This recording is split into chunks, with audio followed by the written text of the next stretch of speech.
con un juego donde te estás repasando continuamente y si fallas vuelves a empezar y tal.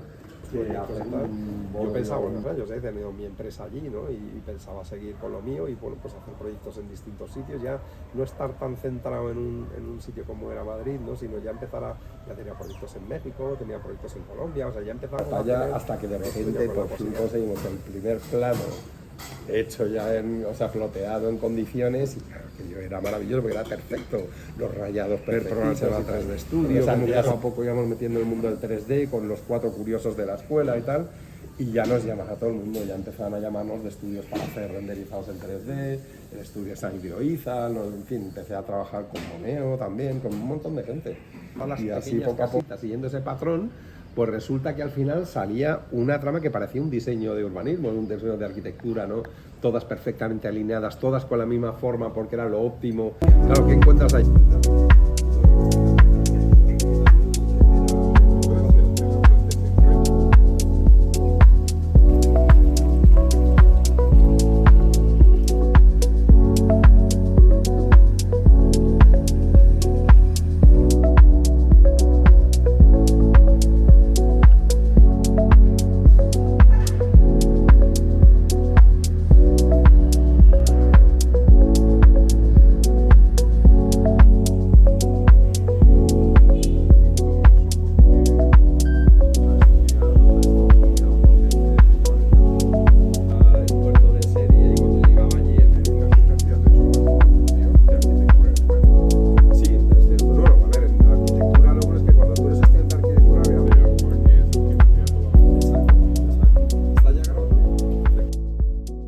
Estamos aquí en Bali, en casa de nuestro amigo Santiago Rodríguez Afán de Rivera. Bueno, Santi, ¿por dónde empezamos? ¿Empezamos por el principio o por dónde quieres tú? No, por donde tú creas que... Vamos a ver, cuéntanos un poco del principio, porque resulta curioso con una familia de 8 personas, en el entorno familiar en el cual te desenvolviste, tu padre era una persona especial, director de aluminios, tu madre también era una persona especial, que venía de una aristocracia o de unas raíces muy largas. ¿Cómo fue ese momento? ¿Qué te aportó todo eso? ¿Qué fue? Bueno, básicamente mi familia en efecto era muy... Yo creo que tenía dos componentes, una por parte de mi madre que en efecto era de familia más bien aristocrática y tal, y luego mi padre que venía de una familia mucho más humilde, ¿no? Y sin embargo, cada uno ha aportado una parte muy importante, ¿no? En la vida de cada uno de nosotros. Una de ellas por parte de mi padre, pues porque el mundo de la empresa ha sido su pasión desde que era pequeñito y él se tuvo que buscar la vida, a hacer toda su carrera fuera sin tener ni un duro realmente, ¿no? Sin nada más que el billete para poder ir a Londres y, bueno, pues sacarse el doctorado allí, luego irse a París, también a la Sorbona a sacarse otro doctorado y así poco a poco, ¿no? Y entonces el mundo de la empresa, por su parte, lo hemos vivido desde muy pequeñitos, ¿no? Por eso prácticamente todos mis hermanos, todos han acabado con empresas, todos han acabado con ese deseo de hacer algo, ¿no? Emprender, ¿no? Y por parte de mi madre, pues hemos recibido una educación más particular, ¿no? Quizás el poder recibir a gente, bueno, pues tener un saber estar a lo mejor en ciertas situaciones que a lo mejor no está al alcance de mucha otra gente, ¿no? Sí, ajá. Y todo eso porque su madre y tus padres siguen viviendo y siguen recibiendo y siguen teniendo un entorno que siguen cuidando a toda la familia, a todos los nietos. Sí, en efecto, es que de hecho la familia es una gran familia, es decir, prácticamente todos los fines de semana, yo no puedo porque estoy muy lejos, ¿no? Pero realmente toda mi familia se reúnen, hermanos, hijos, primos, en fin, o sea, fácil hay todo, aparte de amigos, ¿no? Que siempre aparece alguno, pero fácil 30 tantas personas a comer todos los fines de semana, ¿no? Eso es algo muy normal en mi casa, ¿no? Y cuéntame, ¿dónde estudiaste? Después estuviste en Estados Unidos, Sí. me comentabas, estudiando el COU. Sí, tuve la suerte de ir a estudiar a Estados Unidos, donde hice el equivalente al COU. Y luego al volver bueno, pues me metí en la escuela de arquitectura, estuve muchos años sacando la carrera, pero paralelamente estaba metido en muchas movidas, no siempre estaba o bien con temas de música, o estaba con, pues medio en grupos de música de la época de la movida, y luego pues también con temas de deporte, pero yo todo lo que, ¿sabes? Lo que he intentado hacer al final lo lleva un poco al extremo, es decir, hasta el final. O sea, ¿Y ya meterme muy en serio. cómo ha sido eso? ¿Cómo ha sido el profundizar tanto el Pues estar? yo no lo sé, es una inquietud que hemos tenido desde que éramos pequeñitos, ¿no? No sé si por influencia de mi padre por el tema empresarial o por qué, pero siempre he tenido curiosidad, ¿no? Y eso lo veía, no sé, desde que era pequeño, ¿no? Necesitaba aprender cosas, necesitaba investigar, necesitaba sobre todo entender cómo funcionan las cosas, ¿no? Y el porqué de las cosas, ¿no? Entonces era una pregunta que me he hecho siempre, ¿no? Y encima le encuentro verdadero placer el aprender, ¿no? O sea, a mí, no sé, hay gente que prefiere irse por ahí de copas y tal, y yo también lo he hecho. Pero yo muchas veces, cuando era, sobre todo cuando era más joven, ahora menos por el tema familia y tal, ¿no? Porque ahora tengo un hijo pequeñito y requiere más atención y estoy encantado de hacerlo, ¿no? Pero realmente cuando era más joven, yo me acuerdo que a mí no me importaba sacrificar fines de semana, de irme por ahí de fiesta con mis amigos y siempre estaba intentando, o sí, pues bueno, si estaba con la música, estaba con el deporte, pero algo tenía que hacer, no podía perder. Me parecía un poco pérdida de tiempo al final. Coméntame porque tuviste un grupo importante dentro de la movida Bueno, madrileña, conociste a Antonio, sí, Antonio Vega, o Antonio sea, Vega. bueno, sí, a ver, tuvimos la suerte de que cuando empezamos era un grupito de, pues eso, de amigos de la urbanización, que eran los Nikis, ¿no? Que empezamos juntos hace muchos, muchos años, éramos estudiantes la mayoría, y luego pues cuando fui a Estados Unidos tuve la suerte de empezar a estudiar un poquito jazz y aprendí un poco de armonía ya. Y luego cuando volví, pues seguí por otras pautas, tuve más grupos, uno que se llama Los Funcionarios, y nunca, la música realmente nunca la he dejado. Empecé con música clásica, o sea, la guitarra clásica, y luego poco a poco la eléctrica, acústica, etcétera, y bueno, pues siempre me ha interesado. Y luego ya más últimamente, pues la música electrónica, que me abrió un mundo hacia la producción musical y demás. Y bueno, pues todo el tema de producción se me ha gustado, tanto de audio, vídeo, etcétera, ¿no? Todo lo que es crear, sea arquitectura, sea lo que sea, eso me parece fascinante, Porque ¿no? tú, después de estudiar arquitectura, estuviste en la producción de Sí, un poco 3D. también, exactamente. Empezamos primero con nuestro estudio de arquitectura, pero yo trabajaba para la universidad, para el departamento de extensión, vamos, el vicerrectorado de extensión universitaria de la Politécnica, donde habría una empresa que se llama CETICO, ¿no? Una corporación, donde se hacían proyectos reales, para empresas reales, donde se cobraba y ese dinero se utilizaba para poder sufragar gastos para estudios de doctorado y demás, ¿no? Y entonces un poco de rebote, porque yo me metí en el tema de informática también desde el principio, vamos, empecé con el Commodore 64, donde prácticamente no había programas y tenías que aprender a programar primero en BASIC o en lenguaje máquinas y ya te metías mucho más. Luego el Commodore 128 y luego de repente me acuerdo que en mi casa recibían muchas veces estudiantes extranjeros y mi familia siempre era muy abierta a eso para que, pues, bueno, conviviéramos con gente de otros países y que ellos, pues bueno, nos enseñaran parte de su cultura o incluso bien para los idiomas y tal, ¿no? Y luego ahí intercambiábamos, luego los que venían a nuestra casa nos invitaban a ir allí, con lo cual era fantástico, ¿no? Y me acuerdo que hubo un americano muy joven, que tendría 14, 15 años, que cuando apareció por casa venía con un ordenador que en aquella época era un 386, pero cuando en España todavía estaban empezando a llegar los primeros ordenadores así un poco más imponentes, que eran los 286 y tal, ¿no? Y cuando veo a aquel chico con ese pedazo de ordenador, con cintas además y tal, y con una pantalla a color de no sé cuántos colores, era claro, era al principio, y yo estaba emocionado. Entonces, claro, me embolqué con él y durante bastante tiempo estudiando sin tener ni idea, porque él jugaba con su ordenador y a mí me fascinaba. Yo estaba en aquel momento empezando arquitectura y me fascinaba todo, ¿no? Y entonces empecé a ver que su padre le mandaba programas y entonces yo le pedía, oye, pues mira a ver si tiene este programa que he oído que se llama AutoCAD y te lo pasaban o programas de 3D y tal. Entonces a mí me llegaba todo de primera mano sin que en España todavía existiera, ¿no? Entonces poco a poco me metí en ese mundito y cuando ya él se fue, le dijo, oye, mira, déjame el ordenador, yo te lo pago y tú ya te compras otro. Y claro, yo me quedé con ese ordenador y entonces a partir de ahí empezó mi pasión por los ordenadores porque veía que había unas posibilidades increíbles, ¿no? Que Entonces fuiste un adelantado de la época, porque entonces nadie absolutamente. tenía O sea, eso. fuimos en primicia y yo creo que fui la primera persona que presentó un plano ploteado con un plotter de verdad.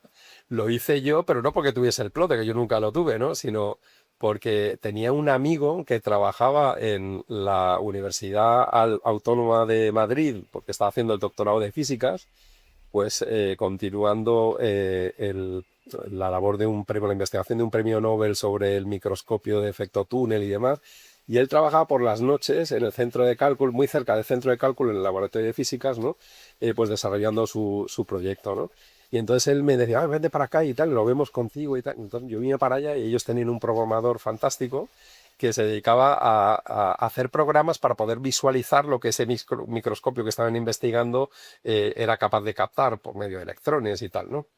Y entonces este hombre me ayudaba porque no teníamos ni ratón en aquella época, la primera versión de AutoCAD era todo por coordenadas y tal, ¿no? Pero por coordenadas de un trabajo enorme conseguí meterme una práctica creo que era de construcción de tercero o algo así, ¿no? Me acuerdo que la práctica la hice entera en ese y cuando presento al día siguiente el dibujo hecho por un plotter y tal, que nadie lo había visto en la escuela de arquitectura, eran todos los profesores, todo el mundo, pues flipados mirando, digo, bueno, ¿esto qué es? ¿Cómo lo has hecho? Los rayados perfectos y tal. Para poder hacer eso no veas, era toda la noche allí conectando con un cable que iba desde físicas hasta el centro de cálculo para poder conectar al plotter, entonces enviábamos la orden vía el puerto de serie y cuando llegaba allí el plotter se ponía a trabajar y hacía todo un burruñillo ahí pequeñito, nos habíamos equipo de escala, entonces volvíamos al otro sitio y iban hasta que de repente cuando ya atinamos nos sale el plano perfecto y eso fue un orgullo, ¿no? O sea, el ver el plano entero y presentarlo al día siguiente, ¿no? Entonces, un poco por esa tontería, al final, claro, todos los profesores, incluso alumnos y tal, me consultaban y otros que ya estaban metidos también en el tema se pegaban conmigo y empezamos a hablar y investigar y nos metimos de lleno, ¿no? Entonces, fuimos los primeros que empezamos a meternos en el mundo del 3D, con los primeros programas que aparecían y tal. Entonces, eso me Tú apasionó. fuiste profesor allí también, ¿no? Estuviste Bueno, estuve de profesor en la Universidad Politécnica de Madrid, haciendo sobre todo estudios sí, o sea, enseñando a los alumnos de ingeniería de arquitectura, pues a aprender AutoCAD, 3D, etcétera, etcétera. Ujú. Exacto. Y entonces todo ese conocimiento hizo que después empezaras a hacer 3D para algunos arquitectos Claro, importantes. entonces a base de eso, con el vicerrector de extensión universitaria de la Universidad Política de Madrid nos llamó un día y nos dijeron, oye, mira, hay un proyecto que queremos presentarle al BBV, en aquel momento era BBV, y se trata de hacer una serie de interactivos, que es lo último que... Y entonces hay otras compañías que se están presentando, tú serías capaz de hacer un interactivo y presentarlo para concursar a ver si nos llevamos el proyecto, verán como 18 interactivos, pues para poder enseñar a los empleados del banco pues cómo vender cada tipo de producto, pues planes de pensiones, hipoteca, en fin, cosas de ese tipo, ¿no? Y entonces, bueno, pues presentamos que sí, que yo yo me juntaba un bombardeo sin tener ni idea, porque yo no sabía realmente cómo hacerlo, pero bueno, yo me lo empollo, me estudio lo que haga falta y allí que me metí. Entonces presentamos un proyecto y teníamos, estaba presentando también el Corte Inglés, estaba presentando PricewaterhouseCoopers, en fin, había varias empresas gordas además, ¿no? Y yo ahí, sin medios apenas, pues me presenté como pude. Aprender un tocho o un rollo como planes de pensiones era más divertido, más que contarte todo el rollo, que te lo aprendas y hacerte luego un test, pues a lo mejor jugar con ello. Entonces, no sé, lo que hicimos fue un juego, el juego del ahorcado, donde poníamos la cabeza a un gestor y según ibas fallando las preguntas, pues iba montándose la guillotina, era una guillotina realmente, ¿no? Y entonces se iba montando un palo, el otro palo, luego lo acabé de la cabeza del gestor, hasta que, bueno, si fallaba del todo, le cortaba la cabeza al gestor, que era un actor, que luego por otro lado era el que estaba haciendo los vídeos y presentaba las cosas y tal, ¿no? Y bueno, pues tuvo tanto éxito que nos dieron el proyecto al final y entonces empecé a desarrollar para ellos. Realmente yo desarrollaba para la Politécnica, pero las reuniones las tenía que hacer yo con el banco, ¿no? Y después de eso hiciste producción de Claro, publicidad, es hiciste que luego ya producción de todo otro vino tipo. un poco seguido, porque ya en un momento dado el banco se acercó a mí y me dijo, oye, hay posibilidad de hacer esto directamente contigo, porque vemos que en las reuniones estás tú realmente, pero de la universidad realmente no vemos nadie. y tú podrías hacer otro tipo de proyectos y tal, o dependes de la universidad. Y digo, mira, tendría que pedir permiso porque son ellos los que han conseguido este proyecto. Entonces, si me dan permiso, perfecto, si no, pues no puedo, ¿no? Y entonces, en efecto, hablé con el vicerrectorado, me dijeron que sí, que no había problema, otros pues siempre que siguiese con el que ellos tenían entre manos y perfecto. Entonces empecé a hacerle pues todos los vídeos corporativos de, pues eso, para mil cosas, sobre todo orientado a formación, ¿no? Y entonces pues fue cuando en el año 2000 el BBV se fusionó, bueno, se habían fusionado con Argentaria y era BBVA, y entonces tenían que hacer una serie de vídeos donde había un montón de actores, había una producción muy grande, había temas de 3D, digitalizamos una oficina que todavía no existía para enseñar la nueva oficina a todos los empleados y cómo era la nueva filosofía, pues de segmentación de la clientela, de organización del espacio de una oficina comercial, etcétera, etcétera. Es decir, una modernización del banco, ¿no? Entonces, toda esa serie de vídeos los produjimos y eso fue pues un salto de repente ya dedicarme casi por completo a la producción. Entonces, dejando un poquito la arquitectura de lado, ¿no? Porque de alguna manera casi casi has hecho más producción que arquitectura en España. Sí, es cierto. No, a ver, en la arquitectura lo bueno es que cuando tú eres estudiante de arquitectura realmente empiezas pronto. O sea, aun siendo estudiante, tú ya estás en un estudio de arquitectura donde hay arquitectos que ya han terminado y donde estás pues o colaborando o dibujando planos o dedicándote a hacer algunas de las tareas que hay pues como estructuras. Yo, por ejemplo, estudié edificación y entonces la parte de estructuras, instalaciones, esa pues bueno, prácticamente la hacía yo en casi todos los proyectos, ¿no? Entonces, bueno, colaborabas y recibías dinero a cambio, con lo cual te venía muy bien como estudiante y tal. Y luego así hasta que ya pero vamos, sí es cierto que me diré ya muchos años dedicado, monté una empresa y era una productora, entonces tenemos clientes muy importantes, ¿no? O sea, de allí, pues desde BBVA empezaron a salir BMW, trabajamos con Caja Madrid, con empresas de publicidad, con un montón, hasta que llegó a ser un trabajo ya... Y después de tener una productora con mucho éxito y con muchos clientes y con mucho trabajo, ¿qué fue? ¿Por qué te lo dejaste, te viniste a Bali Pues y sí, cambiaste completamente tu vida? pues mira, yo creo que eso fue a ver, era un trabajo con el que sí se ganaba mucho dinero y además era una época en la que había muchísima actividad, era cuando el boom, ¿te acuerdas de todas las .com antes de que fuese el gran crack, ¿no? Y entonces realmente era muy fácil conseguir trabajo en ese momento de lo que nosotros hacíamos, porque era realmente puntero, había muy poca gente que se dedicaba a eso y poca gente buena, ¿no? Y entonces todo el mundo, pues claro, tenía referencias y cuando le daban las referencias de los clientes que teníamos, pues conseguir proyectos era muy fácil, ¿no? Pero sí es cierto que llegó un momento que eran maratones continuas, teníamos tal cantidad de trabajo que había días que es que dormíamos en el estudio o no dormíamos o directamente aparecías en el teclado que te habías quedado dormido porque había que entregar, había fechas de entrega, sobre todo para algunas empresas de publicidad vamos, que además venían con muy poco tiempo y de un día para otro hay que hacer esto y tal. Y bueno, pues tenías que hacerlo, ¿no? Al final era o lo Entonces tomas o te lanzaste sin red al cambio.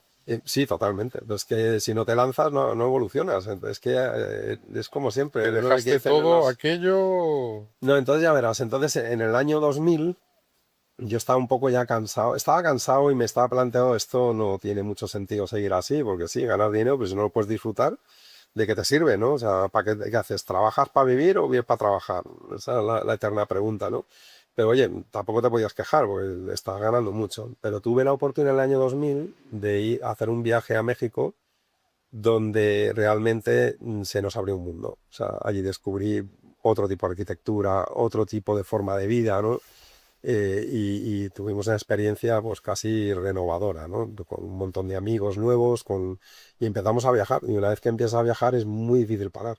Entonces eso se nos abrió un mundo donde cada vez que yo volvía a España y me veía ahí sentado en un estudio trabajando y tal, y digo, pero ¿yo qué hago aquí, no? O sea, es que tiene que haber otra vida un poco alternativa a esto, ¿no? Porque esto sí está muy bien durante una temporada porque quieres ganar dinero para poder hacer otras cosas y eso obviamente te va a dar libertad, pero yo ya te digo, yo creo que había alcanzado una etapa en la que tenía que replantearte muchas cosas, ¿no? Y entonces, un poco de casualidad también, viajamos a Bali pues, de vacaciones realmente, y fue cuando descubrimos Bali y en nuestro... El año 2000. El año 2000, exactamente, el año 2000, que además era un año muy especial porque era, acaba de cambiar el milenio, o sea, era todo positivo, la gente tenía una esperanza de que, en fin, todo iba muy bien, ¿no? Hasta que en el año 2001 de repente se caen las Torres Gemelas, en fin, empieza todo el follón de terrorismo en el mundo y cambió radicalmente. Para mí eso fue un antes y un después.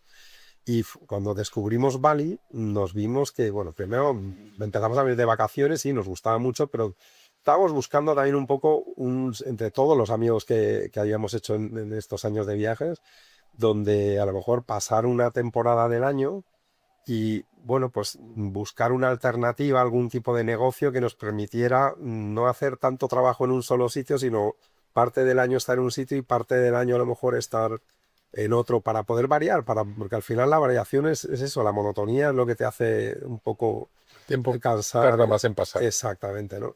Y entonces al cabo de un par de años, me acuerdo que fue esa famosa ataque terrorista que hubo en Bali en una discoteca donde murieron casi 200 personas, o mataron. No, No fue el final, 2002, ¿no? O por ahí. 2000, creo que fue un año, sí, el año 2001 fue las Torres Gemelas, pues el 2002 fue el año siguiente, ¿no? Y entonces, ¿qué pasó? Que de repente Bali se cayó, o sea, se cayó, estaba con un montón de turismo y las cosas iban muy bien, pero de repente a la gente le asustó, claro, lo que había pasado. Entonces, al siguiente año que volvimos, prácticamente no había nadie. O sea, Bali estaba en la ruina, o sea, en la ruina porque había gente que había invertido dinero para hacer proyectos y tal, para el turismo y demás, y realmente se había parado todo. Y entonces, volviendo a venir otros años, nos dimos cuenta que era el momento perfecto para empezar a buscar. Conocimos este sitio que se llama Sese, que estaba en aquella época pues casi a media hora de camino de las zonas turísticas, que estaban muy centradas en un lugar como era Seminyak y poco más. Seminyak, Leguiancuta era donde estaba realmente todo. Canggu era una zona que era completamente un bosque, vamos, y había alguna villa así muy grande entre medias, pero realmente era un bosque donde las carreteras, muchas de ellas eran o recién echado en asfalto y casi muchas de ellas eran de lo que llaman dirt road, o sea, con carreteras de barro, vamos. Incluso Seminyak, las carreteras no estaban asfaltadas, ¿no? La carretera principal, que ahora se conoce como Sunset Road, que es como una carretera de 3 vías por cada lado, ¿no? Esa, me acuerdo que era una carretera llena de baches donde ibas con la moto pegando tumbos y tal, ¿no? Entonces, bueno, pues elegimos ese porque nos parecía un sitio que estaba lo suficientemente lejos como para que nunca llegara el turismo y encima los precios eran tirados, claro. Entonces, aquí no se podía comprar, o sea, se alquilaban los terrenos y bueno, decidimos al Entonces, final uno de los invertir, ¿no? primeros proyectos que tuviste aquí en Bali fue hacer esta villa, o estas dos villas, Sí, porque era el primero fue hacer Matahari estas dos y villas Mahatma. y... Entonces lo hiciste Exacto, como arquitecto, como exacto. promotor y como constructor, porque al mismo Sí, tiempo tú te realmente... encargaste Sí, de todo el realmente hice todo. proyecto. Hombre, de constructor no, tenía un constructor que Sí, pero estaba empezando también realmente, ¿no? O sea, era un constructor local. habla un poquito de cómo concebiste este proyecto, por qué hiciste esta villa, cómo la hiciste la otra también, y cuál fue ese choque que tuviste entre la arquitectura que hacías, el lugar en el cual te encontrabas, el Claro. clima y todo eso. Bueno, pues para mí, como arquitecto, una de las cosas que me parece más importante es que si tú haces arquitectura, tienes que saber, cuando tú ves esa arquitectura, tienes que prácticamente saber de dónde es. ¿Por qué? Porque la arquitectura al final se tiene que adaptar al medio. Y cuando tú ves que en Bali los balineses llevan peleándose con un ambiente muy agresivo. Estamos hablando de que aquí hacen unas temperaturas muy altas, la radiación es increíble, la lluvia es increíble, pues estamos en el Ecuador y cuando llega la época de lluvia son días enteros donde no para de llover en toda la noche, todo el día y te pasas muy, o sea, la cantidad de agua que recibes es tremenda, ¿no? Pero es que además hay meses donde hay mucho viento y lluvia, con lo cual la lluvia entra horizontal en todos los sitios y prácticamente todos los espacios abiertos, o sea, los salones o todos lo que ellos llaman living areas o las zonas de estar, están abiertas por el clima tan, o sea, la temperatura tan buena que suele hacer, ¿no? Entonces, ¿qué pasa? Que como tú no estés preparado para ese tipo de condicionantes de lo que es el medio en sí, entonces tienes un problema, ¿no? Y es lo que está pasando un poco con la nueva arquitectura, o con los edificios que están haciendo muchos extranjeros que vienen aquí pensando que pueden traerse arquitectura de otros sitios, ¿no? Y cuando llegan aquí se dan con un canto en las narices, ¿no? Porque realmente no funciona. Entonces, lo que yo hice, que yo entendí, lo primero es, vamos a empaparnos de la arquitectura de aquí, ¿no? Y entonces cuando te vas a una casa de un local, entiendes que ellos primero se alejan del suelo, es decir, todas las casas están sobre una especie de plinto que tiene una altura justa de unos 3 escalones aproximadamente, unos 51 centímetros. ¿Por qué? Porque ellos la utilizan para dos cosas. Una de ellas para separarse del suelo, porque claro, corre tanta agua que con eso ellos no tienen unos grandes sistemas de impermeabilización, pero al separarse del suelo, el agua ya no llega tan alto, ¿no? O sea, las casas balinesas verás que son pabellones, ¿no? Donde un pabellón es el dormitorio o la zona de estar del padre y la madre, otro es otro pabellón donde son como bungalows pequeñitos, ¿no? Pero cada uno son estancias separadas en pabellones, otros la cocina, ¿vale? Donde Con tiene una su estancia estancia. central que es una Claro, y estancia entonces es que precisamente el espacio común es el espacio que queda entre todos estos pabellones. Entonces la forma de sentarse allí es tú estás sentado en el borde de estos escalones o de este plinto que tienen separándose del suelo, y es la altura perfecta para estar sentado y estar hablando con el que tienes enfrente que está sentado en el otro pabellón a una distancia lo suficiente como para que puedas perfectamente mantener una conversación, ¿no? Entonces ese espacio común es realmente el espacio de la casa donde se convive, ¿no? Entonces, claro, eso lo quise traducir en Villa Matajari, que fue el primero que hice, ¿no?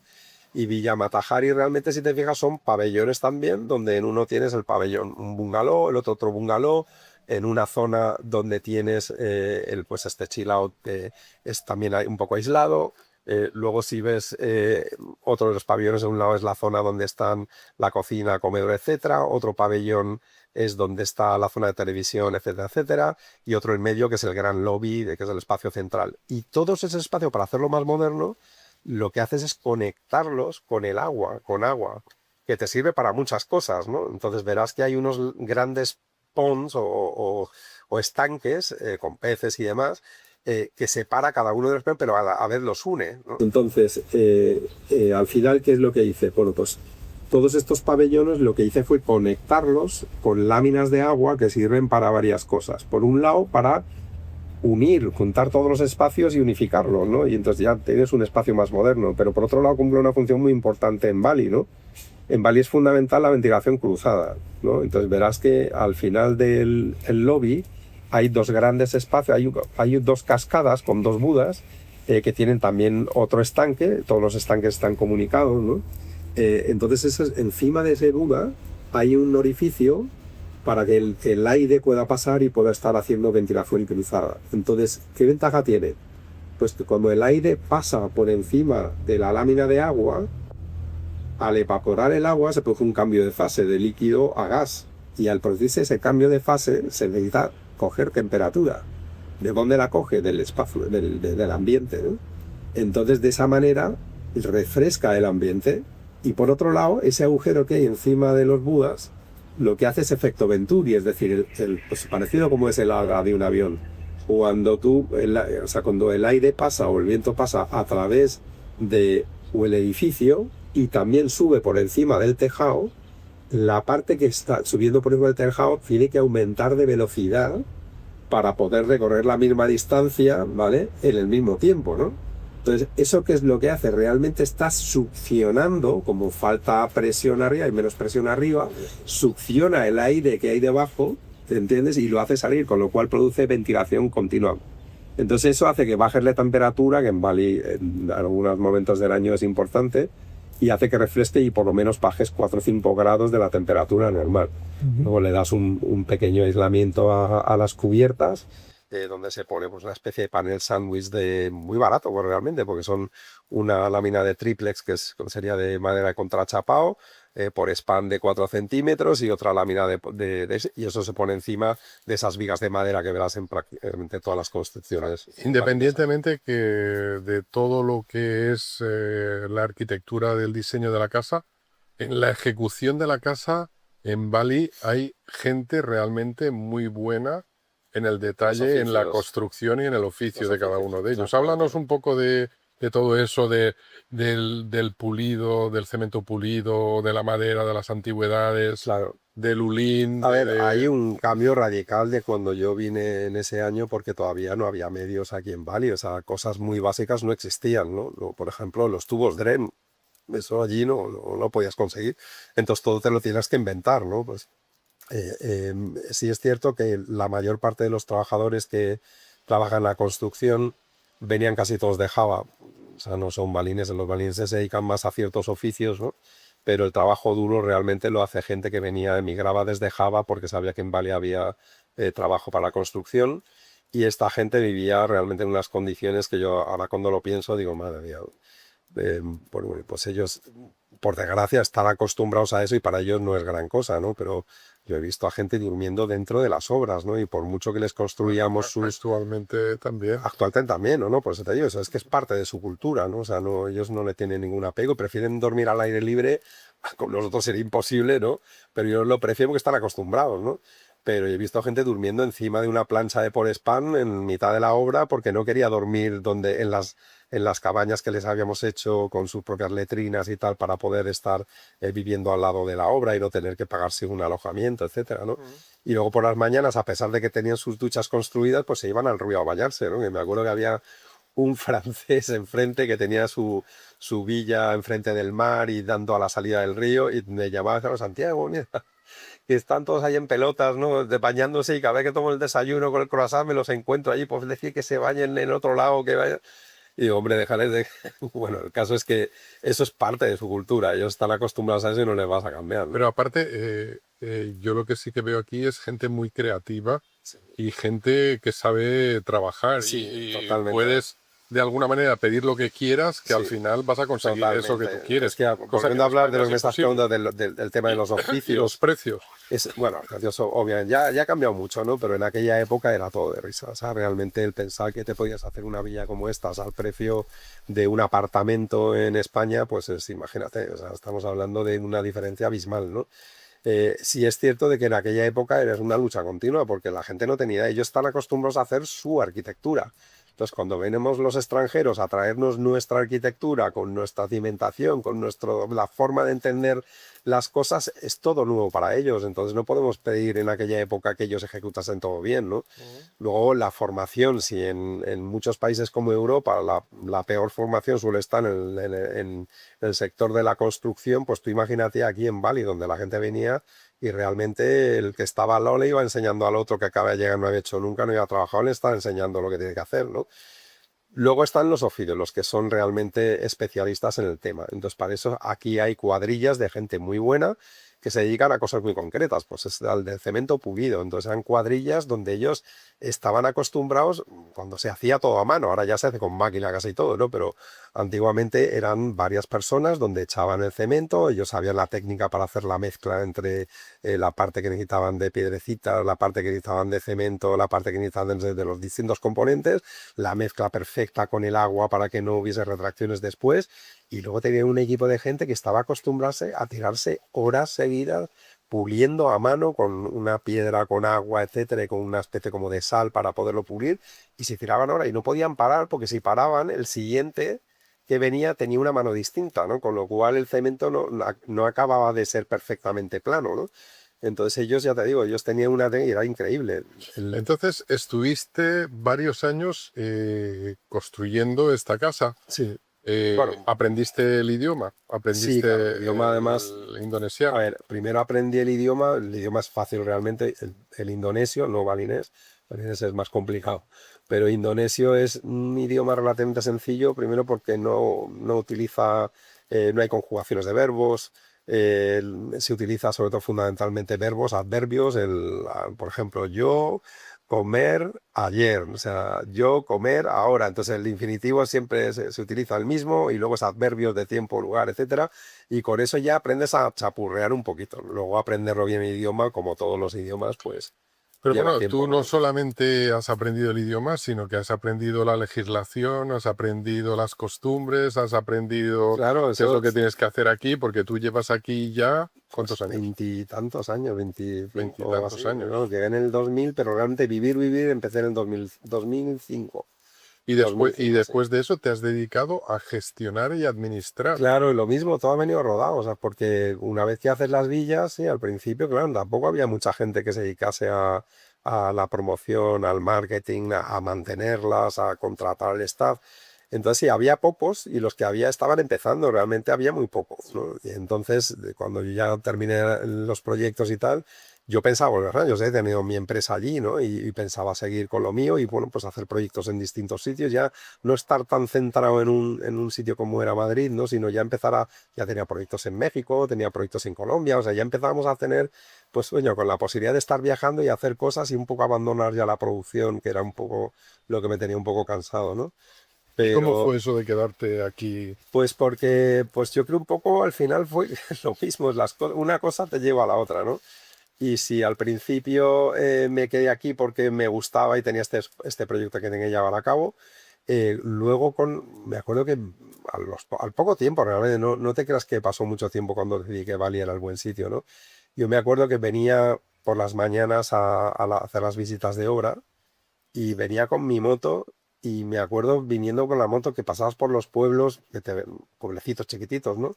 Para ir a la obra y la gente te salía a saludarte, a sonreírte, los niños pequeños, todos encantados de verte.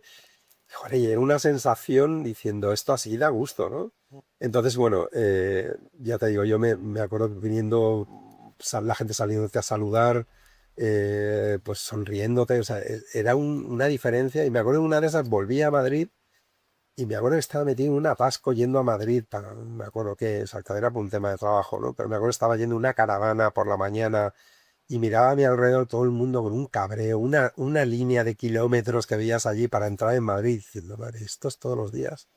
Digo yo, esto no, ¿qué hago yo aquí?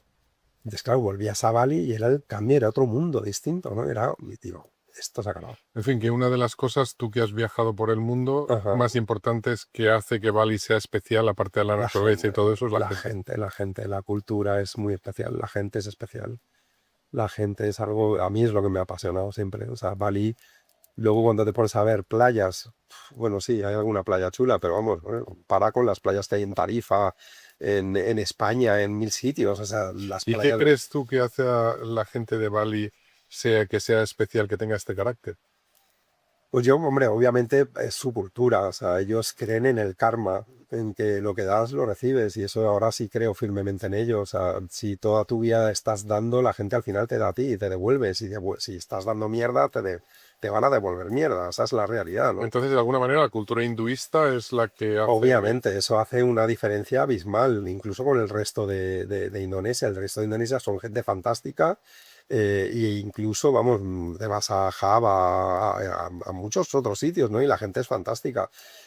Yo creo que, mira, Indonesia tiene una cosa fantástica, que es que han conseguido, tienen 6 religiones aceptadas, ¿no? Pues, bueno, el catolicismo, cristianismo, que serían los protestantes, el hinduismo, el islam, confucianismo y budismo, ¿no? Entonces todo eso está aceptado. Y han conseguido convivir entre todas, hinduistas y musulmanes, por un hecho histórico que hubo, donde hace muchos años aquí había un rey balinés que estaba en guerra pues con Java, con los musulmanes, y pues bueno, estaba luchando contra ellos y en una de ellas mandó a su hijo a luchar a Java. Y por lo visto el hijo, el príncipe, cuando llegó a Java se enamoró de una javanesa y no volvió, y se convirtió al Islam. Y entonces para el padre eso fue una traición, imagínate, ¿no? Y entonces juró venganza, ¿no? Y entonces con los años el padre se enteró que su hijo tenía preparado volver a Bali para luchar contra él, o sea, contra los balineses, ¿no? Y entonces sabiendo le tendió una emboscada aquí en Sese y mató a su propio hijo. Con lo cual fue como la venganza del padre hinduista y por otro lado el mártir musulmán que mataron fiel a su religión a la que se había convertido, ¿no? Y entonces ahora tienen un templo que lo cuidan los hinduistas, donde las dos culturas van y se respetan y viven, y unos celebran o recuerdan a su mártir y los otros recuerdan al rey que, bueno, pues que consiguió la venganza sobre De el... todas maneras, de alguna manera Bali está un poco idealizado. Cuando tú convives aquí y tienes que bregar con la administración, con la corrupción, con toda la serie de inconvenientes que se encuentra aquí, ya la cosa cambia un poco, ¿no? Sí, totalmente. A ver, Bali no es la foto. O sea, Bali tienen como en todos los sitios. Es que en todos los sitios del mundo, yo siempre lo he contado. Yo creo que los paraísos realmente no existe, están idealizados. Idealizamos cosas, ¿no? Pero realmente cualquier sitio tiene sus cosas buenas y sus cosas malas. En España tenemos cosas buenísimas, en cualquier ciudad, o sea, tenemos nuestra cultura que es fantástica. Por otro lado, tenemos cosas malas también, obviamente, ¿no? Y aquí pasa igual, ¿no? O Ahora sea, es un buen momento para recordar eso que decías tú, que en la religión hinduista de alguna manera en el templo hay la parte buena y la parte mala y se hacen ofrendas a ambas. sí, O sea, obviamente, sí, a ambos, exactamente. Es decir, tanto al dios como al demonio. sí, bueno, de hecho, fíjate que cuando tú vas a entrar en un templo, te vas a encontrar con estas puertas, incluso en cualquier pueblo, cuando vas a entrar en un pueblo vas a encontrar una puerta que parece como que la han dividido en dos, la han separado, no se tocan, pero están una frente a la otra, ¿no? Y esto te está recordando la dualidad del ser humano, del mundo, etcétera, el bien y el mal. Todos tenemos una parte buena y una parte mala que tienen que convivir, ¿no? Y lo mismo, el mundo tiene su parte negativa y su parte buena. Ellos lo entienden así, ellos tienen un concepto que llaman Trikitakarana, que es como necesitan estar en paz con tres cosas, ¿no? Estar en paz con los seres humanos, estar en paz con la naturaleza y estar en paz con Dios, ¿no? Entonces esa es toda su filosofía y el karma. Es decir, tú lo que estás dando todos los días, si das sonrisa te van a devolver sonrisa, si das una mala cara te van a devolver una mala cara y si haces una mala acción, tres cuartos de lo mismo, ¿no? Entonces esa bondad que tiene a la hora de tratar a la gente, eso es lo que hace atractivo, ¿no? Pero por supuesto, cuando tú vienes aquí y te pones a vivir, y te pones a trabajar o te pones a tal, te encuentras con una burocracia que es horrorosa, con un montón de regulaciones que hacen muy bien, que están protegiendo al Con una cierta indonesio y inseguridad tal. jurídica. Mucha inseguridad jurídica, porque aquí realmente gana el que tiene dinero casi siempre, y el que no tiene dinero no tiene mucho que hacer, ¿no? Y ganan las amistades, o, en fin, pues un poco como era España hace muchos años, ¿no? Entonces todos necesitan ir evolucionando hacia algo, pues bueno, pues donde haya más seguridad jurídica sobre todo, ¿no? Eso es fundamental, ¿no? Claro. Pero yo creo que si escuchas o oyes o entiendes la historia de Indonesia y cómo han ido pasándolo, cómo consiguieron la independencia, qué pasó cuando consiguieron la independencia, pues te das cuenta un poco por qué el país es así ahora mismo, ¿no? Entonces ¿Por qué? pues mira, originalmente piensa que Indonesia había sido un país que había sido una colonia de holandeses, que habían sido realmente Muy bien no tratado. muy buenos, no trataban muy bien a sus Esclavos. colonizados, ¿no? Exacto. Entonces, bueno, se aprovecharon mucho de las materias primas y dejaron muchas cosas buenas también, como todo. Pues, por ejemplo, toda la legislación prácticamente viene de ellos, ¿no? De hecho, todavía siguen muchas palabras holandesas en muchos términos de derecho que se siguen utilizando, ¿no?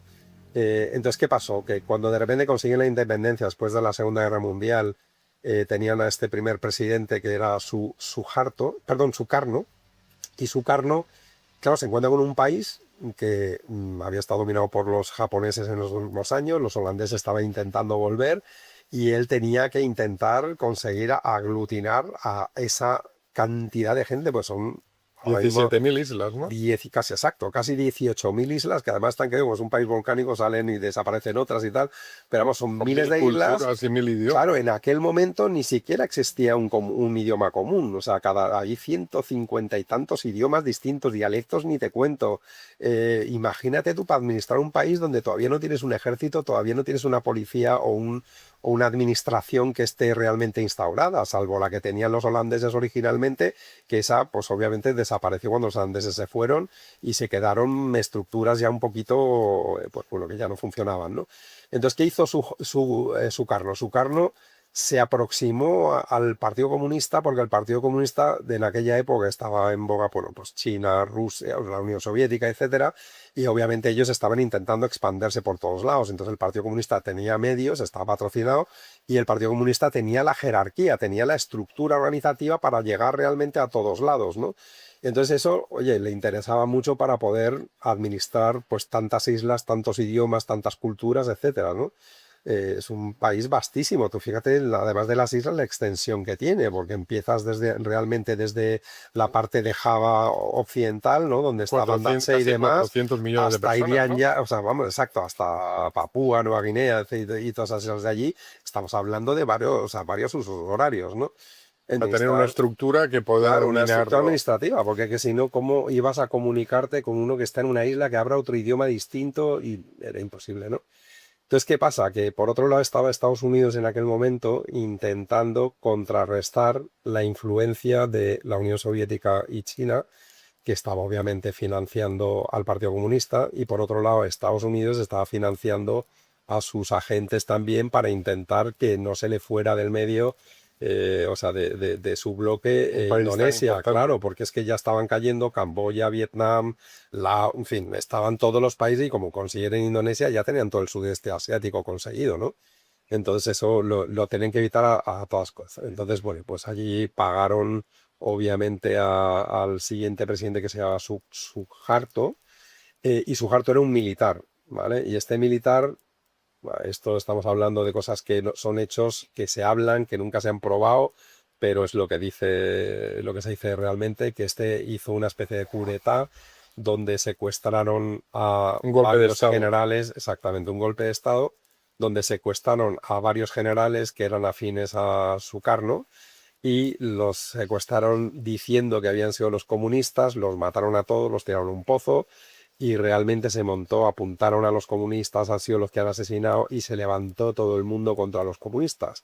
Y se hizo una masacre de cerca, dicen 500.000, seguramente es bastante más que eso, pero fueron unas matanzas de las cuales se ha tapado mucho, no se ha abierto mucho. Hay un documental fantástico de Oppenheimer que de hecho creo que ganó un Oscar, que se llama, no me acuerdo el nombre en español, pero se llama como The Art of Killing, sí, The Art of Killing se llama, el arte de matar, ¿no? Y entonces es una especie de pantomima donde hace entrevista a los que fueron asesinos en su día y les hace pasar para enseñar cómo habían torturado a la gente, a los comunistas, ¿no? Les hace pasar por ello como para hacer una especie de shock y verse en esa situación. Entonces, bueno, hay que ver ese documental, es fantástico, ¿no? Bueno, vamos a un poco tocar más temas personales y todo eso. Entonces, cuando estás aquí, Bueno, perdona, es que a donde iba con todo esto, porque esta era toda la ¿sí? explicación, ¿qué fue lo que hizo Suharto cuando consiguió el poder?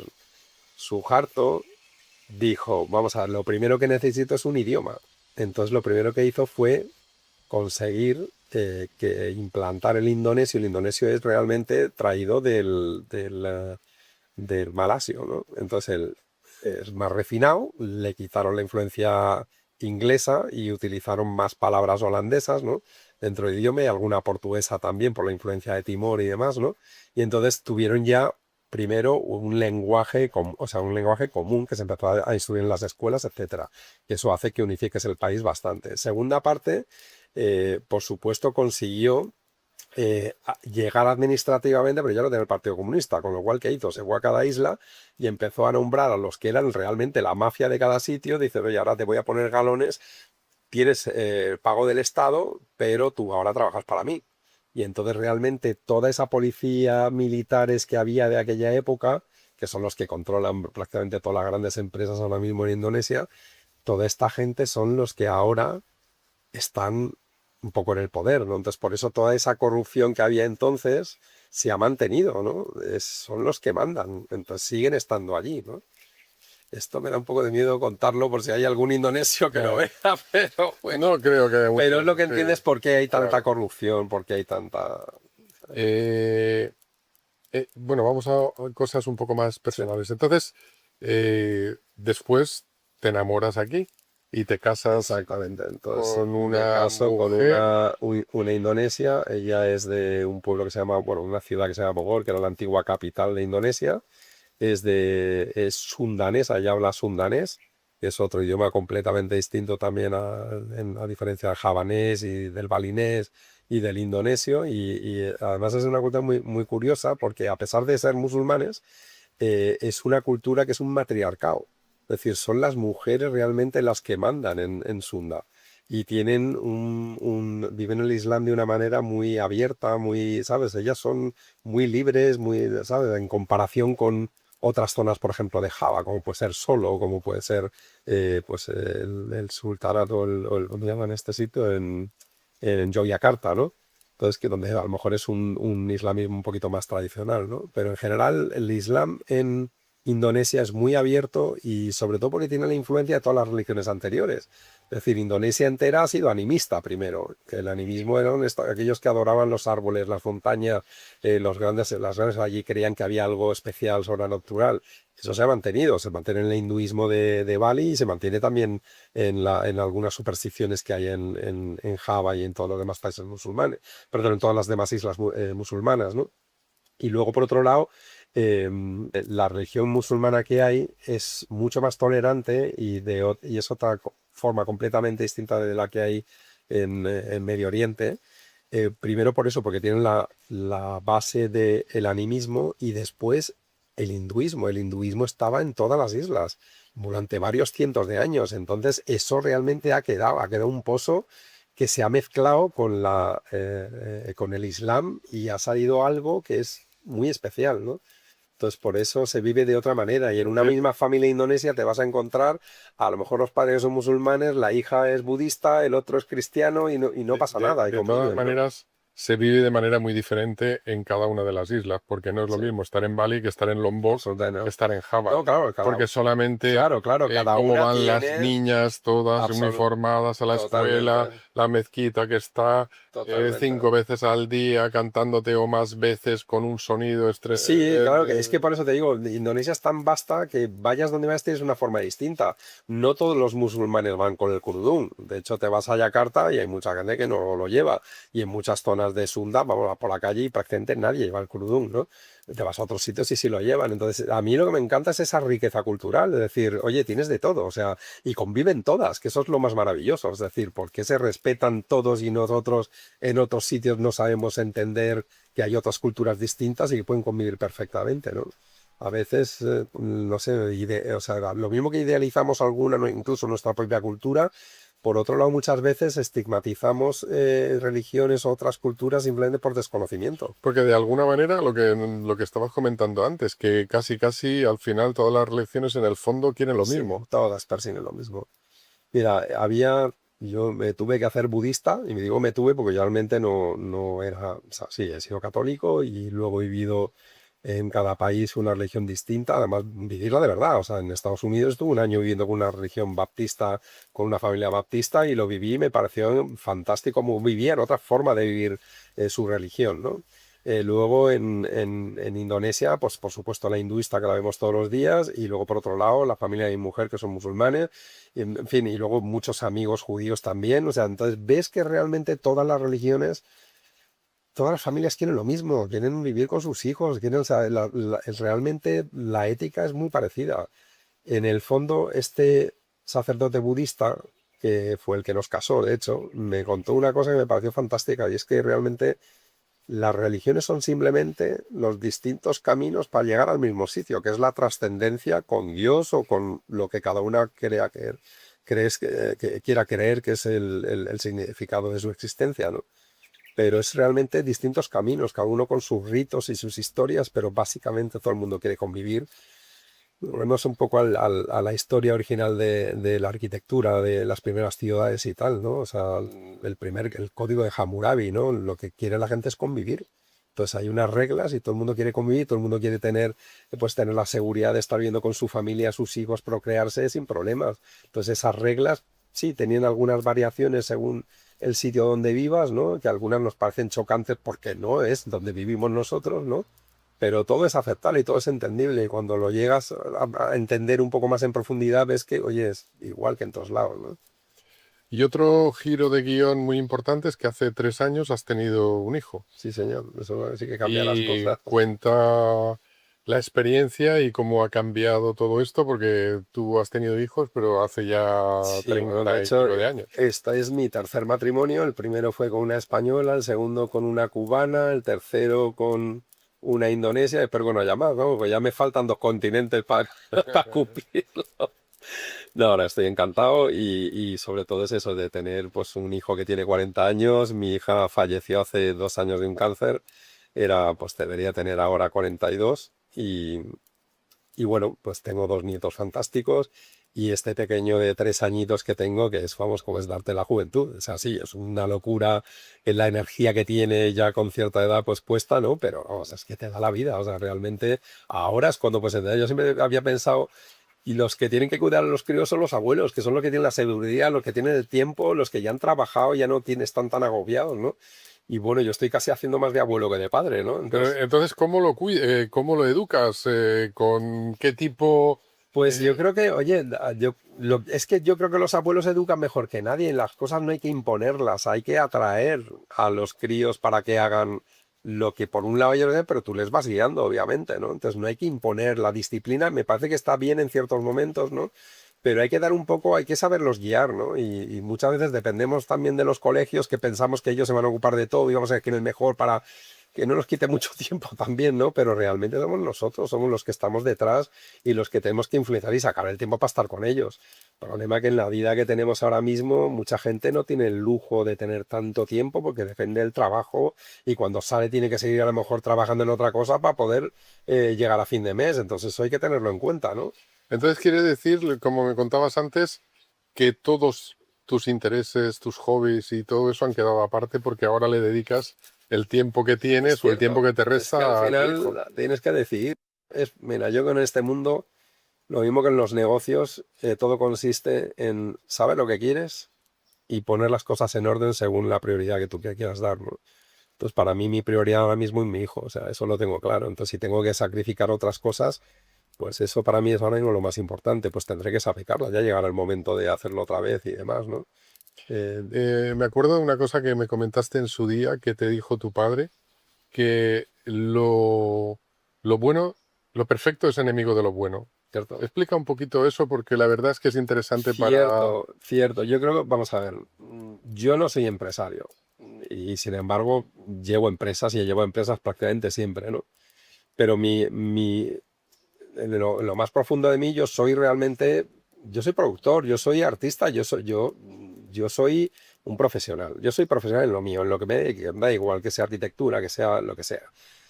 Y entonces, claro, cuando eres profesional y cuando te dedicas a algo muy concreto y tienes conocimiento muy específico en algo, claro que entras en el detalle. Es un poco enemigo de los empresarios. Los empresarios no pueden entrar en el detalle porque entonces se van, se pierden la generalidad, ¿no? Entonces yo creo que mi padre, cuando me decía esto, tenía toda la razón, porque realmente, o sea, si quieres ser empresario, no te puedes meter en el detalle y tienes que ir más a la generalidad, ¿no? Entonces, muchas veces los empresarios no, sí, asumen riesgos, pero asumen riesgos porque ellos quieren, bueno, alguien lo arreglará, ya se solucionará. Lo importante es seguir adelante. Entonces, esa capacidad de globalizar, de entender el problema en su globalidad, como decía José Antonio Marina con la jerarquía de los marcos, es decir, cuando tienes un problema no resuelvas el marco más pequeño. O sea, intenta entender todo y no por solucionar un problema pequeño vas a perder el marco principal, ¿no? Vas a dejar o va a estropearte tu meta principal, ¿no? Entonces, esa acción de poner esa jerarquía de las cosas que tienes es una cosa que se enseña, por lo menos antes se enseñaba hace mucho tiempo en todos los programas de coach de empresarios y tal, donde lo primero que te enseñaban era, bueno, ¿cuáles son tus prioridades? ¿Realmente estás haciendo lo que tú crees que son tus prioridades? ¿Alguna vez has perdido el tiempo realmente a hacerte una lista de qué es lo que quieres y qué estás haciendo para conseguirlo y qué cosas estás poniendo en primer orden? un DAFO, ¿Entiendes? Es debilidades, decir, amenazas, fortalezas y oportunidades. exactamente, pero sobre todo es eso, el hacer el análisis un día de parar y decir, bueno, ¿yo qué es lo que quiero? O sea, ¿cuáles son mis prioridades? ¿Qué es lo que tengo primero? O sea, ¿qué es lo para mí lo más importante? ¿Vale? ¿Y qué estoy haciendo para conseguirlo? Ponlo en una lista. Lo más importante que es mi libertad, vale, mi familia, lo que sea.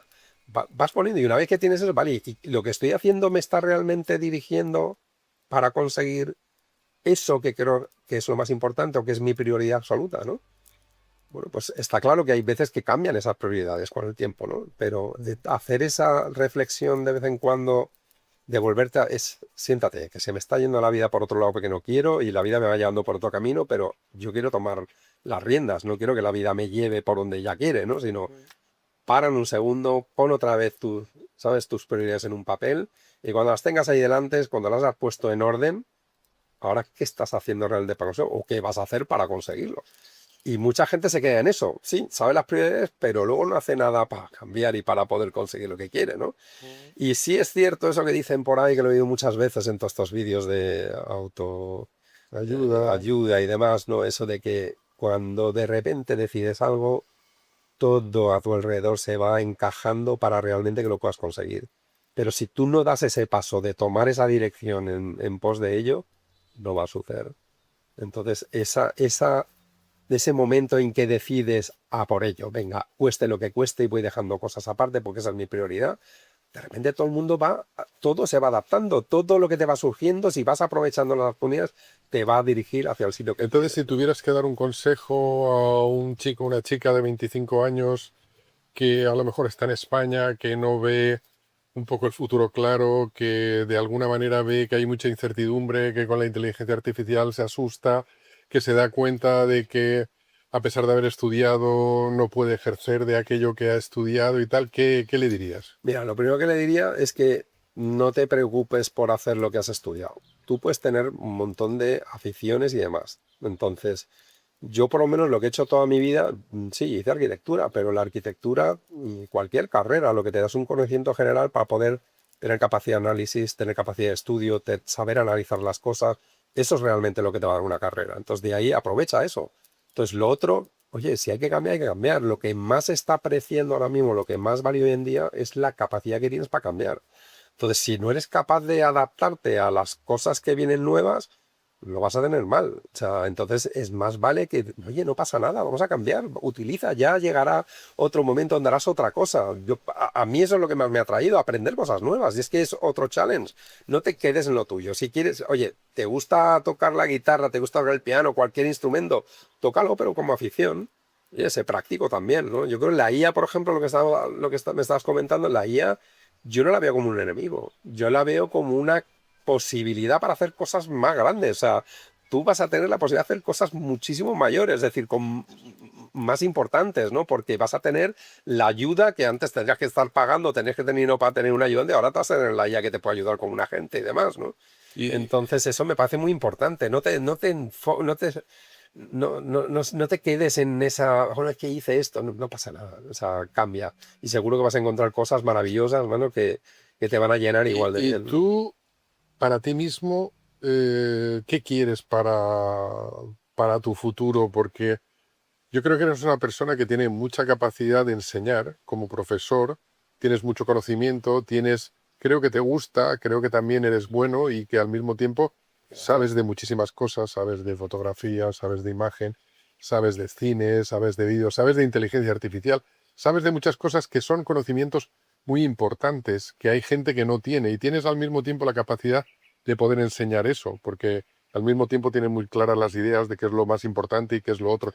No sé si te planteas algo de eso, ¿qué te planteas tú? A ver, lo primero que te diría es que más sabe el diablo por viejo que por diablo. Eso para empezar. O sea, que cuando ya tienes ciertos años y ha habido cosas y has tomado tus conclusiones, ¿no? Entonces eso es cuestión de tiempo y llegará, ¿no? Entonces ahora mismo yo lo tomaría cuando eres joven, todo es una experiencia. O sea, lo bueno de ser joven es que si pierdes, pierdes poco. O sea, siempre puedes empezar de nuevo y no pasa nada. Oye, si empezar, incluso gente con edad ha tenido que empezar de nuevo y no pasa nada, vuelve a empezar y otra vez vuelve a salir, ¿no?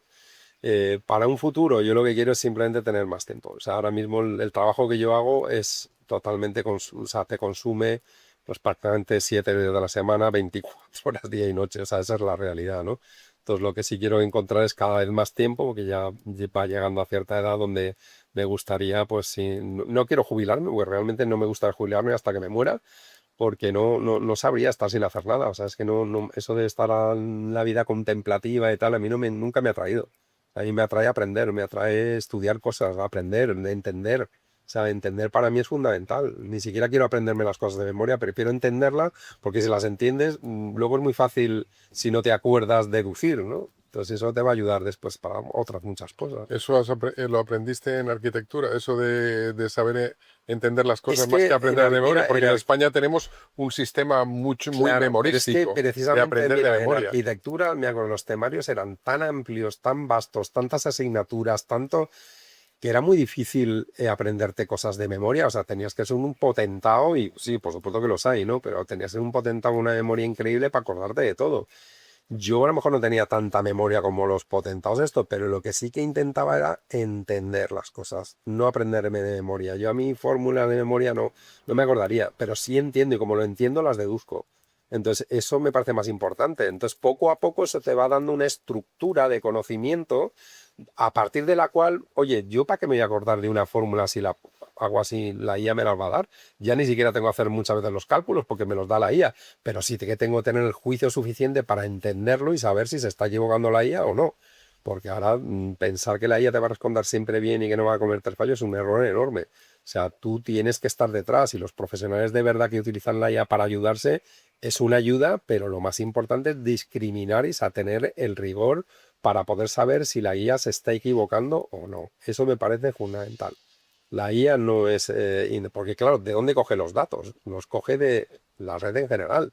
Entonces, la mayor parte de los datos de ahí en la red, hay muchos que están bien, pero hay otros que no están bien. Entonces hay que tener mucho cuidado con eso, ¿me entiendes? Y si, por ejemplo, a ti te preguntara un chico o una chica de 25 años que no sabe qué hacer, ¿qué sería mejor iniciar un proyecto en Bali o iniciar un proyecto en España? ¿O qué iniciar? ¿Qué crees tú que puede ser lo importante para iniciar aquí un proyecto, para iniciar en España? ¿O qué crees qué le aconsejarías? Mira, lo primero que le diría es que antes de tomar ninguna decisión, vea cuáles son los condicionantes que va a tener en los sitios donde se mueva. Porque mucha gente viene aquí, por ejemplo, a Bali con la idea de decir, wow, sería fantástico ir para allá a trabajar, etcétera, pero la realidad es muy distinta. O sea, aquí en Indonesia no quieren que los extranjeros estén trabajando, quieren inversión y quieren inversión grande. O sea, últimamente están haciendo un barrido porque se han dado cuenta de que muchas de las empresas que se abrían realmente no hacían inversión y lo único que querían es conseguir un visado para estar aquí de manera casi permanente, ¿no?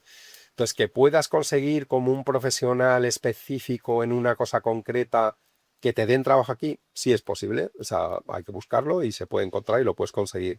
Pero en general a Bali yo he visto a mucha gente que ha venido con esa idea de vivir ese En fin, que cuento tienes que tener un idílico. valor añadido para poder venir aquí. Obviamente, no puedes venir, o sea, no esperes venir aquí como una persona que trabaja en cualquier cosa y que te van a dar trabajo porque no te lo van a dar. Y lo más probable es que vayas a venir aquí, vayas a intentarlo, no lo vas a conseguir, vas a estar buscando, sí, vas a disfrutar de Bali, pero te vas a gastar el dinero y va a llegar un momento que vas a decir, me tengo que ir, porque se me acaba el dinero y porque realmente De aquí hecho, es ha habido mucha mucho más gente, complicado, ha habido mucha muchísimo, gente que ha hecho lo mismo, que ha venido aquí muchísima. y se ha tenido que marchar Pero porque incluso gente que venía con dinero, o sea, que ha venido para acá y se ha encontrado de bruces con que el sueño que le habían contado idílico de vivir en Bali, de hacer negocios en Bali, de fácil no tiene absolutamente nada, o sea, nada. y cada Entonces vez más vienen con complicado. dinero, pierden la inversión y se van. Y ahora todavía más Cada vez complicado. más Con la complicado. última regulación que han hecho, están haciendo una limpieza completa porque han visto que se les iba de las manos de la cantidad de gente que ha venido. Incluso, fíjate, cosas tan sencillas como un Instagramer o un influencer, donde antes, pues aquí están ofreciendo continuamente, oye, me dejas estar en tu villa unos días y te hago un reportaje y lo pongo en mis datos, haciendo un cambio, es una transacción económica en especie. O sea, el alojamiento tiene un valor y lo que tú estás haciendo tiene otro valor y tú estás viendo con una visa de turista o un visado de visita social que no es para trabajar, con lo cual tú no tienes hotel, estás trabajando ilegalmente y estás haciendo una transacción por la cual pueden penalizar no solamente a la villa por no declarar esa transacción, sino también al influencer y han empezado a deportar influencers y demás por ese tema. Entonces hay que tener mucho cuidado. Aparte que aquí en Bali pasa, como decía Anselmo, que hay que tener una gran fortuna para... ¿Cuál era? Ese era el típico dicho, decía, ¿tú sabes cuál es la manera de hacer una pequeña fortuna en Bali? Dice, traerte una gran fortuna. Esa es la manera de hacer una pequeña Una pequeña fortuna. Una pequeña Exactamente. fortuna en Bali. No, a ver, hay cosas que pueden salir bien. Lo que más he visto y que pueda tener a lo mejor más éxito es gente que venía con la idea de traer aquí una inversión de otras personas, porque a lo mejor tú no tienes dinero, pero tienes la capacidad para poder llevar gente, o pelearte por el proyecto de otras personas, ¿no? Entonces eso funciona hasta hace poco, pero es que últimamente, ya te digo, hasta eso lo están intentando evitar. Es decir, la inversión ahora mismo para montarte aquí una empresa, hasta hace poco ha ido cambiando, pero desde pedir $100.000 aproximadamente para poder montar una empresa originalmente, hasta subir a casi $750.000. O sea, es una inversión importante. Entonces, eso otros venían, no, yo tengo mis ahorros, traigo, me hago una villa, la alquilo y con eso vivo y tal. está prohibido. Un extranjero no puede invertir en una villa, o sea, puede invertir en un hotel, pero claro, la inversión es mucho más grande, puede invertir en montar un restaurante a lo mejor, etcétera, pero eso de estar trabajando aquí, montarte tu villa, alquilar, eso no se puede hacer. Eso es lo que están yendo a por ahora, están cerrando villas, deportando gente y tal. Y cambiando un poquito de tema, tú aquí recibes a mucha gente diversa, mucha gente eh, creativa, mucha gente, me comentabas el otro día de un fotógrafo, Suki, argentino, que va viajando por el mundo. Exacto. Que Bali es un polo de atracción muy importante para gente especial. Sí. Para Mucho, gente mucho. creativa, para gente que viene, que le Sí, gusta. está claro, está claro. ¿Qué ves que eso...? Mira, Bali es un sitio, primero es internacional, o sea, viene gente de todos los países, ¿no? Entonces viene gente. Ahora, yo la diferencia que he visto de cómo era antes ahora es que antes viajar costaba dinero. Entonces la gente que viajaba tenía cierto nivel, no solamente intelectual, sino económico. Y entonces ahora lo que sí veo es que, claro, como viajar es tan barato, pues ahora ya, ahora viene mucha más gente que a lo mejor no está preparada para poder trabajar, no está preparada para enfrentarse a lo que es la administración y toda la legislación indonesia. Entonces, esa es una parte. También he visto cómo ha bajado a lo mejor un poco el nivel de la gente que venía, ¿no? Antiguamente la gente que venía era gente que tenía cierto nivel bien de trabajo, intelectual, etcétera, ¿no? Y ahora, sin embargo, es mucho más popular. Entonces, Bali se ha popularizado muchísimo. Y ya te digo, no te digo que esté mal porque eso les da de comer a muchos balineses, pero sin embargo sí veo que ha bajado un poquito el nivel en cuanto a la gente que... Te voy a poner un ejemplo muy práctico. Cuando en la época en la que empezaron a montarse las primeras villas aquí, la gente que venía cuando hacía una villa no la hacía por negocio. Las 2 vías que yo hice al principio, cuando se hicieron para un sitio para vivir, para intentar meterse dentro de la vida balinesa, adaptarse a la vida que ellos tenían aquí, ¿no? Respetando y admirando ese tipo de vida, ¿no? Pero ahora todo lo que está viniendo son gente que lo que quieren es el negocio por el negocio, les da igual, Bali, no les importa un pepino ni qué pasa en el interior de la isla donde está el Real Bali, sino van a los sitios de fiesta y aquí lo que quieren es construir, llevarse lo máximo, venderlo y hacerse de oro. Esa es la realidad. Realmente los que venían antes a Bali venían a hacer su sueño balinés. Su sueño balinés, que porque de alguna manera, vivirlo. no solamente vivir, sino Sí, que sí. al mismo tiempo las construcciones aquí podían hacer cualquier cosa que pudieran imaginar. Claro, claro. Cosa que todos los condicionantes que habían en Europa o en España para poder hacer una arquitectura, aquí no existía Aquí no existían. condicionante. Aquí los únicos Y al mismo tiempo puedes Sí. hacer cualquier sueño que te puedas imaginar, porque la gente es muy creativa y aquí tienes de todo. Totalmente. De hecho, fíjate las reglas tan bonitas. Las únicas limitaciones que había que en aquella época era que no podías construir más arriba de la altura de una palmera, de las palmeras que había en tu parcela o alrededor, ¿no? Y que eso me parece fantástico. Es decir, adaptarte al medio, es decir, oye, no sobresalgas, o sea, déjalo, intégrate, ¿no? Cuando ahora la solución es, vale, pues si tengo palmeras las corto todas y ahora me voy a la limitación máxima que son 15 metros. 15 metros ya son 5 pisos, ¿no? Yo, un ejemplo de eso, de la gente que llega, ha sido ayer que estábamos en Ubud, íbamos por un camino que se accedía a una cantidad de villas que hay en el interior que solamente se accede por un paso de 1 metro o 1,20 m, que acceden solamente motos y la gente va construyendo y todo el material se trae con la moto.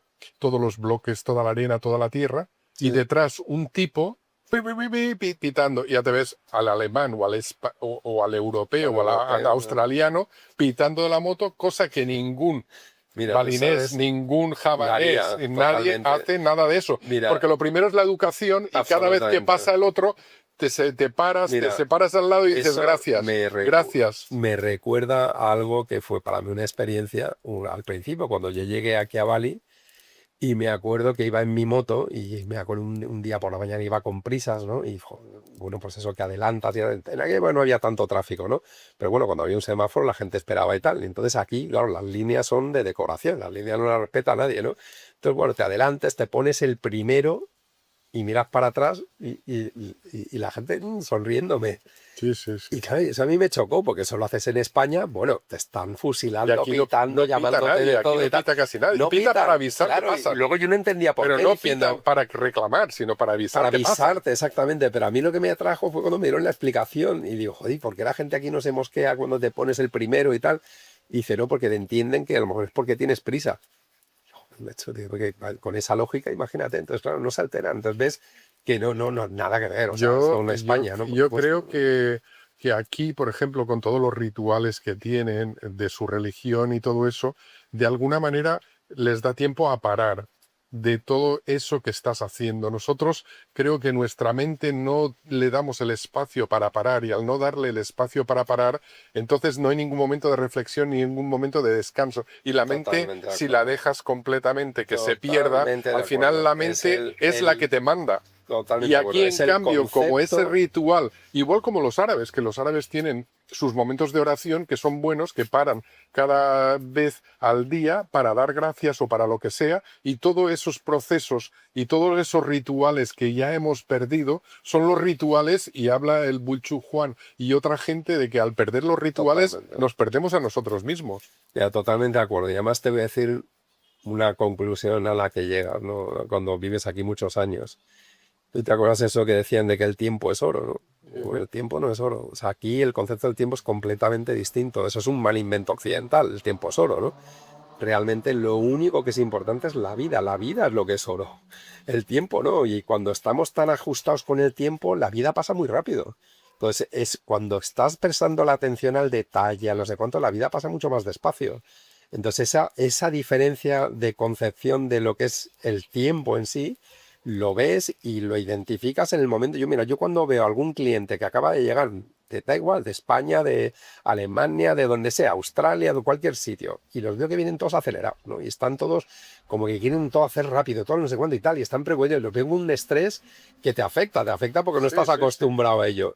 Y pasan 2, 3 días y de repente los ves ya que han adaptado y ya se han tranquilizado y ya están cogiendo el ritmo, ¿no? Y ven que el efecto, o sea, están entendiendo o dejando ese concepto de que el tiempo es oro y que todo hay que hacerlo rápido y tal, que claro, es la presión que tenemos en nuestro mundo, ¿no? Pero aquí no, aquí ellos van a tener varias vidas además, ¿no? Como que es la Yo, reencarnación, ¿no? otra de las cosas que veía ayer con una de las mujeres que estaba haciendo las ofrendas, cómo hacen todas esas ofrendas, todos esos gestos, que a pesar que los repitan todos los días, son gestos y son actos que están haciendo en cada uno de los momentos. Quiero decir, no se trata Totalmente de ritual, totalmente, ninguna cosa automática, se para trata de una nada, cosa sentida, se trata de una cosa que absolutamente, están viviendo, con lo cual eso tiene otro significado, tiene otro valor, porque absolutamente. de alguna manera es lo que tú dices, están viviendo ese momento, no Exactamente, y están por eso todo no están viviendo pensando en el futuro, están viviendo pensando en el ese momento momento, presente. exactamente, si es un poco la cultura japonesa lo tienes igual, o sea, ese placer por el detalle. Ese placer por... Aquí lo mismo, tú ves algunas cosas que hacen esta gente y dices, madre mía, o sea, la de horas que te pueden haber tirado para hacerlo. Y están en su mundo viviendo esa historia y claro, el tiempo para ellos ha dilatado allí y la percepción es completamente distinta, ¿no? Y es algo a lo que nosotros ya no estamos acostumbrados en el mundo occidental, ¿no? Nos hemos vuelto, o sea, completamente dependientes de eso, del llegar, de hacer más cosas en menos tiempo porque la presión, obviamente, ¿no? Del trabajo, de todo, ¿no? Pero hay que saber, sobre todo si te vienes aquí, ¿no? O sea, tienes que vivir allí en Europa, no tienes más remedio, ¿no? Pero cuando te vienes aquí ves que, y eso es una de las cosas atractivas de aquí. Yo lo que no me explico es por qué no hay más gente mayor, jubilada, española que viene aquí como mínimo para vivir unos meses al año, porque Sí, aquí se vive muy bien, se vive muy barato. sí. Y como decía un amigo, un conocido de Boro en su día, quiere decir, la gente te mira por la calle y te sonríe, Sí, cosa que en España ni siquiera ya, se ha ocurre acabado. eso.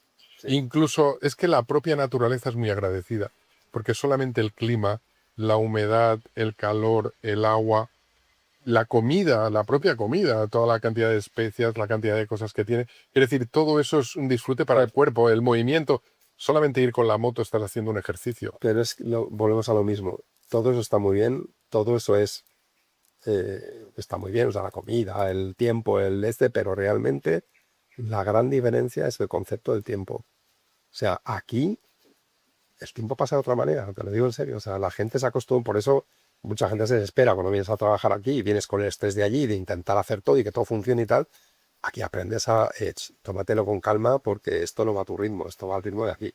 De todas Entonces eso es lo maneras, primero que aprendes, de ¿no? todas maneras te digo que es diferente porque Ujú. yo he estado aquí en Bali teniendo la Ajá, Villa Matís, junto con los demás ajá, socios, y yo veía cómo trabajaba la gente en la villa y Ajá. cómo lo hacían, y te lo tienes que tomar con mucha tranquilidad, Claro, porque claro, es que venir de España a trabajar y venir aquí Y a aquí, trabajar bueno, es no, muy te desesperas, distinto, te desesperas. Exacto. que es un concepto completamente distinto, Absolutamente porque distinto. no es lo mismo los Sí. conceptos de tiempo No, no, que hay en España que los conceptos de tiempo que hay aquí, porque absolutamente. tampoco ni los salarios Absolutamente. ni nada tienen nada que Nada ver que con ver. ello, ¿no? Claro. Pero en cambio, muchos de ellos, de los trabajadores, tienen una creatividad y tienen una serie de cosas que sí que se le puede sacar partido a muchas cosas de aquí. A ver, ellos a lo mejor no tienen mucha iniciativa para hacer cosas nuevas en caso de que aparezca un problema, pero son los que hacen tareas, cuando aprenden una tarea la suelen hacer perfecta, o sea, ellos ya saben y la aprenden muy rápido y fuera, ¿no? Quizás a lo mejor no sé si es por la cultura, a lo mejor, ¿no? De estar tan inmersos en el detalle, que mira los templos, mira las filigranas que hacen, los detalles de cada cosa, mira ver cualquier cosa de arte que ellos hacen, mancho, ves el tiempo que le han tenido que dedicar, ¿no? Entonces al final, pues bueno, eso hace que tu forma de pensar no cambia mucho. Ellos realmente siguen sus tradiciones, siguen la arquitectura con unos módulos muy estudiados, muy precisos y son en ese sentido son bastante rígidos, ¿no? Bueno, Santi, ya creo que llevamos bastante tiempo y yo estaría contigo todo el tiempo del mundo para que Igualmente. ir hablando de todo, pero yo qué sé, de todo lo que hemos hablado, de tu vida, de tus cambios, de tu proceso, si tuvieras que sacar unas conclusiones que le sirvieran a la gente para algo, ¿qué podrías Pues la comentar? conclusión, atrévete a hacer lo que quieras. O sea, si quieres hacerlo, hazlo, hazlo, hazlo. O sea, el mundo se va a adaptar a lo que tú quieras. O sea, al final, si te metes en ello, al final lo consigues. Por supuesto, hay que pasar por dificultades, pero si lo sigues, la consigues al final.